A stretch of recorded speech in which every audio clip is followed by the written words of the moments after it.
കൈയടിച്ച് തന്നെ സ്വീകരിക്കേണ്ട കളിത്തട്ടകത്തിന്റെ ഒരു പുറത്ത് Ebenezer Marthoma church Janhalli team P,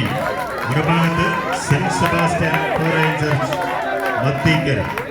കൈയടികളോട് തന്നെ സ്വീകരിക്കേണ്ട കളിത്തട്ടകം മലയാളക്കരയുടെ വികസന കുതിപ്പുകൾക്ക് കാതോർത്തുകൊണ്ട് അനന്തപുരിയുടെ വിരിമാറിൽ വിഴിഞ്ഞം തുറമുഖത്ത് നീല തിരമാലകളെ കീറിമുറിച്ചുകൊണ്ട് നങ്കൂരമിട്ട അദാനിയുടെ കപ്പൽ പോലെ ഇന്നിന്റെ കളിത്തട്ടകത്തിലേക്ക് നങ്കൂരമിട്ടെത്തിയ 14 പടയാളികളുടെ പെരും പോരാട്ടത്തിലേക്ക് വീണ്ടും കളിത്തട്ടകം വഴിമാറിപ്പോകും. ആരാർക്കുമേൽ വിജയത്തിന്റെ പാന്താവുകൾ ചവിട്ടിക്കേറി വിജയെടുത്ത റോഡിലേക്കെന്ന ചോദ്യങ്ങൾക്ക് സഞ്ജയ് താഴെ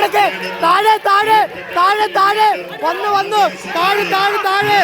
താഴെ താഴെ താഴെ താഴെ അവര് വന്നു വന്നു അവര് വന്നു വന്നു കഴിഞ്ഞവര് വന്നവര്